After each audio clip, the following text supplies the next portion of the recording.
Yes, it yeah should start now, and I'm here with Tom the Critic. You can't see him because it's what's up with your camera? You any? Oh yeah. I used to have a webcam on my laptop, but my laptop kind of just broke, so I had to buy a PC. And my PC, like most PCs, don't come with a webcam, or at least the monitor that I have. You know, I bought a laptop and I thought it didn't have a camera. Turns out it actually has one. It was so tiny that I didn't see it. Yeah, But yeah. They that's always, what I'm using to record now. The picture isn't great, and I'm not the prettiest thing to look at, but guess that's the people eh, will as long make do as, about that. as long as it gets the job done, that's all that matters. Right. So I'm a huge fan of your channel because you critique a lot of movies, even though we already talked about that. That actually, even though you're calling yourself Tom the Critic, it was actually kind of meant as tongue in cheek, right? Yeah, I think most people who like call themselves critics and like don't have like a lot of verification, or they stake their name on critic, I think that's kind of pretentious. And that was supposed to be the joke. And I was supposed to have parentheses on the critic part, but because of how YouTube works and how searching works, that I can't really have the parentheses without people not being able to find my channel. So there's no parentheses, but it's still a joke. I might drop the critic part in the future, but At this point, you don't have to see it as a joke anymore. I think you can really seriously call yourself a critic if you want, because you have done some excellent analysis, not just reviews, but you're really analyzing the movies, and you gave me a lot of interesting perspectives on a lot of them that I haven't considered. well, I appreciate that. Yeah, but I just don't like the label of critic. A lot of gatekeeping goes Like with the that. self critic, that's why you're calling yourself Tom the Critic. Yeah.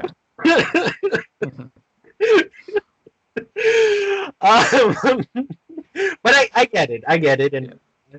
I guess yeah. I guess you're right. A lot of people are pretentious. Uh, Yeah. Well, I would call myself a bit pretentious in some of my preferences in film, but as long as you're aware of that, then it doesn't become a problem. yeah. So we picked a couple of movies that we're gonna talk about.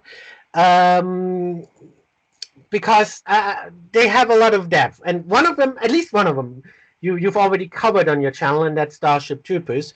But we said we're gonna focus on the third part. And did you cover the other ones?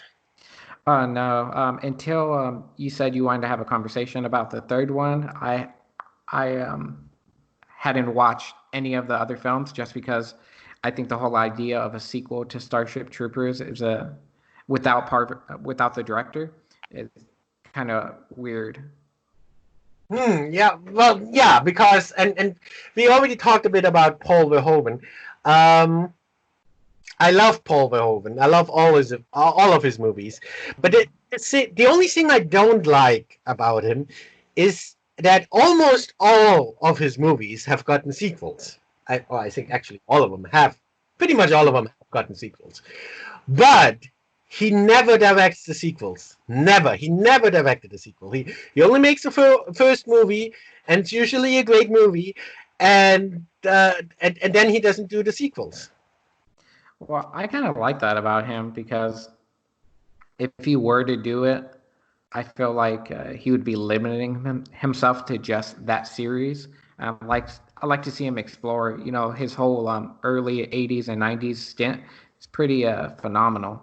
RoboCop, Total Recall, Showgirls, all those. It's pretty diverse filmography. And he is even more diverse if you're able to understand his Dutch movies. Yeah, I haven't watched any of those yet.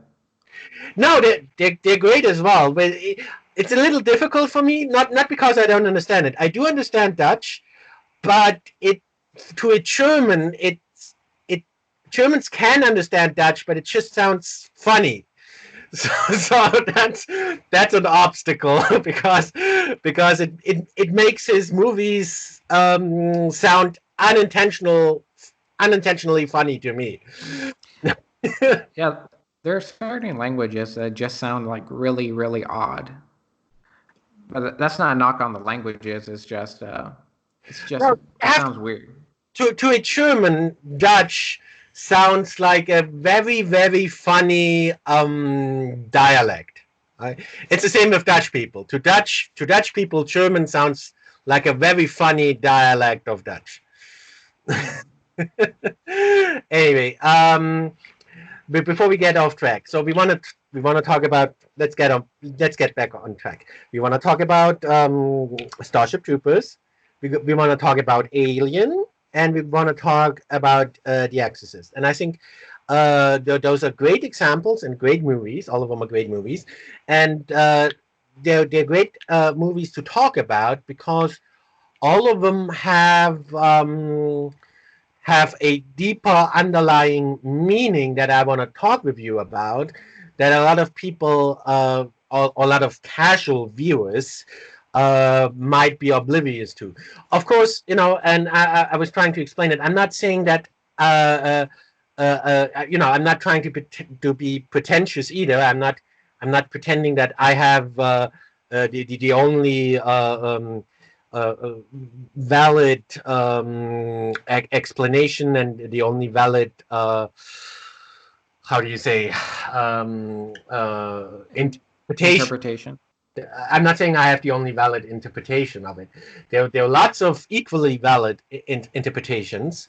I just want to, I want to talk with you about some of them, and of course want to share my interpretation and just view it as one way to look at it. Yes.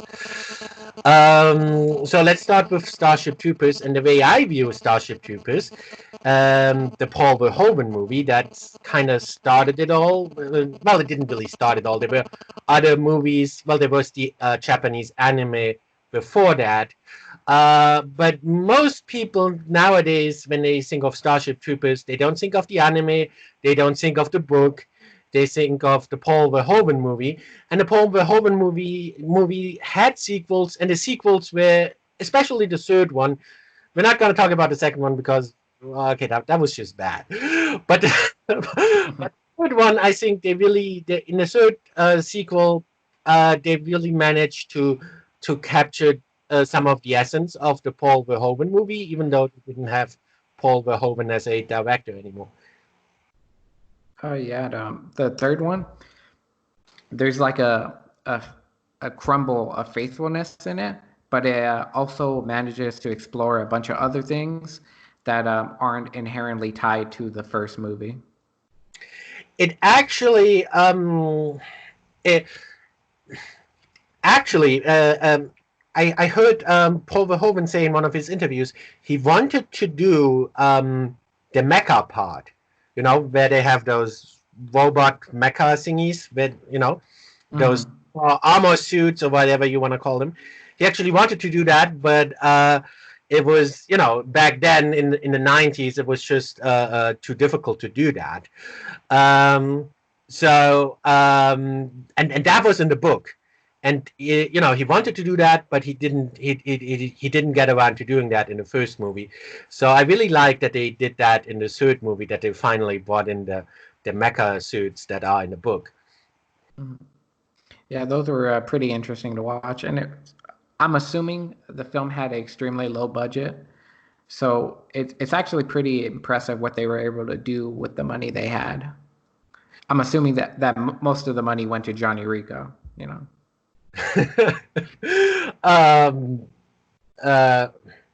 a minute. Did they? Oh yeah, wait. I watched it 2 times. But I didn't. I think the last time I rewatched it was a couple of months ago. So I just remembered the basics and some of the essence of it. And I wanted to rewatch it again, but then I thought, oh well, it's not that great of a movie. Do I really have to watch it 3 times? I I, Hmm. I like Starship Troopers as a whole, and yes, the third one is good, but it does, because inevitably you're gonna compare it to the first one, and because it just has such a low budget, budget wise, it just shows that it's of course not as high quality as the first one. But yes, within their limitations, I think they did pretty well, and they also captured some of the essence of the first one. And I think, well, the book isn't a satire, but Paul Verhoeven turned it into a satire, and that I think it fits pretty well. And the second one ignored the satire part, and the third one, the third sequel, picked up the satire again. And Yeah, I really yeah, like that, and it also picked up some of the symbolism again. And so, yeah, let's talk about some of the darker symbolism, because obviously it's about fascism. yeah. I mean, yeah, the first one's about fascism, and the third one picks up about fascism again. The second one, it's largely just about like a, a terrible mission gone wrong, and then at the very end, you see like the crumblings of fascism. Fascism is bad. Everyone knows that. And then the third one, it actually, I feel like the movie overall is kind of like a misfire. It's an interesting misfire because it has all these ideas and it sprinkles in like this theme and that theme, but it never really comes to a conclusive whole and ends up being something as remarkable as the first film. I mean, one of the most interesting aspects of the third movie is the kind of the depiction of how governments use war heroes to kind of market the war, and that's something you would see in like the 1950s. Are you aware of Sergeant Audie Murphy? So he's like this famous war hero, the most decorated war hero to ever live, and he was put in a lot of movies in around that era, and he looks the complete opposite of what you would consider a war hero. I mean, not a war hero, but a movie star to look like. He was 5'5", and you compare that to John Wayne, who was like the movie star back in the day in terms of like the actor who would star in those types of movies, those war movies, those westerns. So the third Starship Troopers, it kind of hints at that commercialization of war heroes, and that's something you see in the modern day too, with like the films like American Sniper and stuff. And that's one of the many like ideas the third movie brings up and kind of dissects. Um, I feel like, even though it's not supposed to be about the book, we have to cover the basics of the book real fast. The book is basically the same as the first movie, just that it also has those mecha suits in it. And story-wise, so story-wise, it's the same as the first movie, but the tone is very different. The book is serious. The book is not a satire. The book basically is war propaganda. Mm. Um, so Paul Verhoeven realized that. He read the book, he liked the book, and he wanted to make a movie out of it. But he also realized, well, this is a book that's glorifying war. So how do we make a movie out of that, right? I mean, we don't want to glorify war, right? So that's why he brought in those satire aspects. Those satire aspects are not in the book. Those are from Paul Verhoeven. Um, so he basically, he told the story of the book. He's faithful to the book, except that, of course, instead of basically glorifying essentially Nazis, he makes fun of them, which I think is much better and funnier. Yeah, yeah. The initial reception of the movie, it was kind of mixed, and ironically, he was being accused of what he was trying to make fun of, like glorifying war and all that. But I don't see how anyone can watch that movie, especially like an adult or someone like around the years of 18 and onwards, and like get away that that movie's pro-war. One of the most impactful scenes of the whole movie is the ending where Doogie Howser is talking to like he's kind of like filling the bug, and he's like celebrating that it's scared, and everyone's like celebrating. And if you were to put a human into that role, and then like, hey, look, everyone, he's scared. It's kind of like almost no, it is monstrous. Um, and I don't see how anyone could watch that scene in particular and not get across that the whole movie is a kind of takedown of fascism, especially their uniforms, because it's like obviously it's like Nazi imagery, and you see how a lot of the shots are framed. The uniforms aren't even Nazi style uniforms. They are Nazi uniforms. You know? It just it's and Doogie Howser actually he's wearing a Gestapo uniform.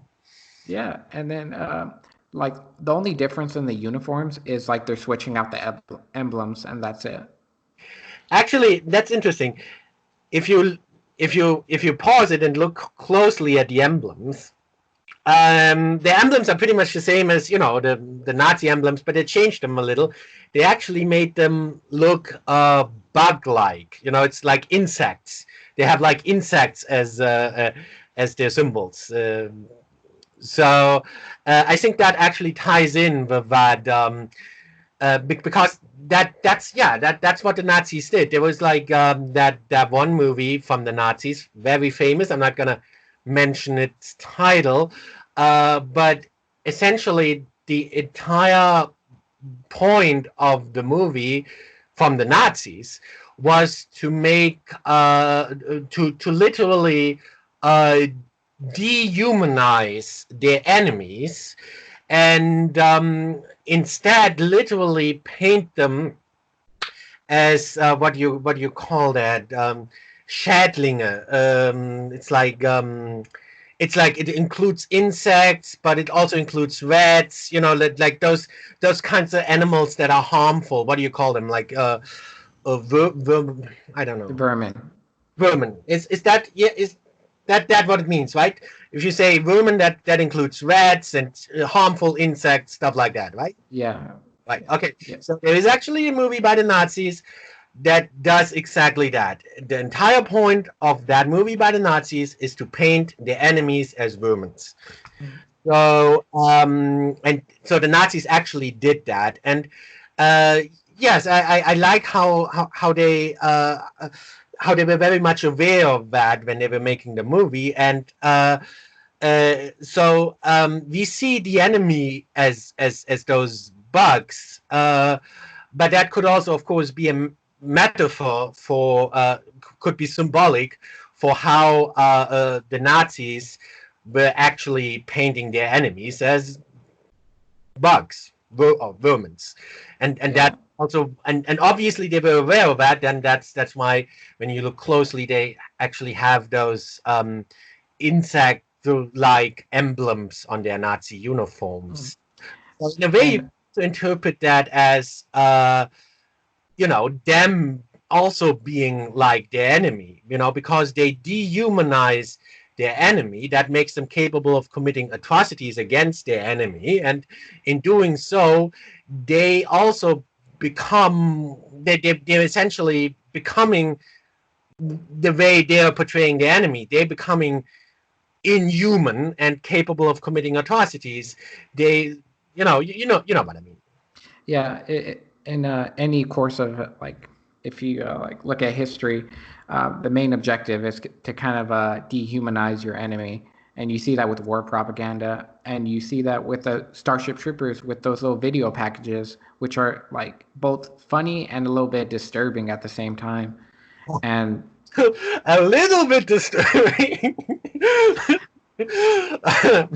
I mean, it's because in the framework of how we view it, it's like a movie, so it's not that serious, and the lighthearted tone of the whole movie and the presentation and the acting and all that stuff makes it a bit more easier to swallow than you would see it in like one of those old propaganda videos.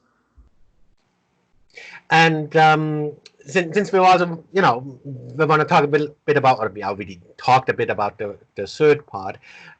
It's always overlooked, but the third part is I really like, what it. Okay, the third part is a bit about religion, or about, well, not necessarily religion. It's maybe occultism. If Well, I think it's religion. I think it's this is one of my biggest issues with the third film, is because it frames religion as a like something that armies and militaries they don't want to embrace. But if you look in history, religion is often used as a tool for those armies to justify their actions and stuff, saying it's God's will, manifest destiny and all this stuff. they use it in their propaganda, yes, and they actually already picked up on that in the first movie. And I haven't read the book, but I'm assuming that whole psychic part was not part of the book. I'm assuming that's something that Paul Verhoeven brought in, because it already starts in the first movie. You have that emphasis on psychic abilities and stuff like that. But that was actually something the Nazis did as well. And it might sound contradictory because you have that in the movie as well as in the first movie also. On the one hand, they're relying on psychics and stuff like that. On the other hand, they're demonizing religion.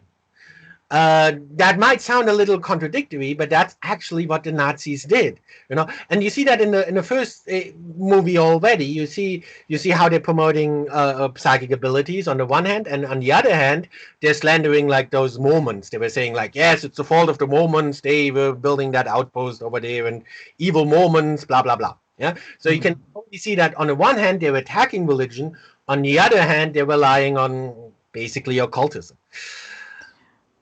Yeah, I think it's one of those things where it's the first movie nailed it in terms of like cohesiveness, and the rest of the sequels just completely dropped the ball on it. But I do think it breeds a lot of interesting moments in the third film, like especially this whole the whole line and reoccurring line in the third movie is like, oh, "Don't tell me you caught the religion." I thought those moments were pretty funny. Yeah, they're always treating it like a disease or a virus, right? Yeah, and I'm not a religious person, but I don't see like the inherent harm of religion, and I think quite often it could be a morale booster for a lot of people. Uh, the Nazis actually were like that. They were just yesterday. I actually watched a documentary on how the Nazis were actually, and I didn't know that before. They were actually relying on stuff like that, on occultism, on psychics, and they employed psychics, to help them foresee the movements of their enemies and stuff like that. They actually relied on people like that, and I find that very funny because at the same time they were, of course, on the one hand they were relying on people like that, and at the same time they were, of course, persecuting people like that. So outwardly they were persecuting people like that, and on the other hand they were relying on some of the more occult aspects of that. I found that very fascinating. And yeah, Starship Troopers nailed that perfectly, and that was an aspect of the Nazis that I wasn't even aware of. You know what is very interesting about the third film is it kind of tarnishes the first film's presentation of the video packages, because you know how every time we see a video package in the first film, it's supposed to be like this propaganda piece and stuff controlled by the state and all that. But in the third film, it's more of like it's presented as more of like the news and they kind of give, because usually when you have like a government controlled state where it's just like fascism and all that, they don't like getting out news about protesters and all that stuff. But in the third film, they like give like the platform to like the protesters. In like a bunch of the scenes, they're saying like all these people are protesting and stuff. I thought that was really weird, and I think it's one of like the many inconsistencies that the third film has with the first movie.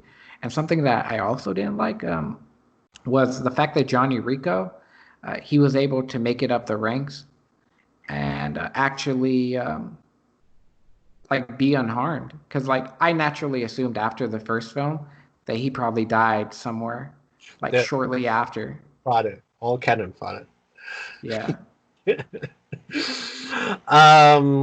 Yeah, you're right. I mean, yes, the yeah, the third movie has some flaws, yeah. But if let's end it like that. If people like the first movie and they wanna see a sequel, then Mhm. the third movie is okay. It's okay Yeah, too. it's a very interesting watch, and it's um extremely better than all the other sequels, because the anime sequels and all that are just like very very bad sci-fi tier. Like you know the TV channel sci-fi. Well, I don't know if you know because you're in a different country, but there's this TV channel called Sci-Fi, and it's spelled incorrectly in America, and all it shows is like these original sci-fi B movies, but they're really bad, and people pretend to like them. It's very very hard to sit through one of their movies, and that's what the sequels are like, with the exception of the third movie. So if you're gonna watch a sequel, watch the third movie, and then quit while you're ahead. I think that's good advice. I think we can end it at that. And actually, let's make it into three little videos, because now we talked like for half an hour about Starship Troopers. If we if we're gonna talk about the other two movies, it's gonna get too long probably. But I still want to talk with you about the other two movies. So maybe we can split it, and just end it here, and then make another video about Alien and The Exorcist. Okay. Did you hear that? Yes, yes, I heard you okay. No, no, no. I'm talking about the. I heard like a high pitched thing. Well, Oh, anyway, we'll talk about it like that. that was just my cell phone. Oh, okay. Okay. All right. Okay, so yeah, we're gonna stop here, and then we're gonna do another video about the other two movies. Okay.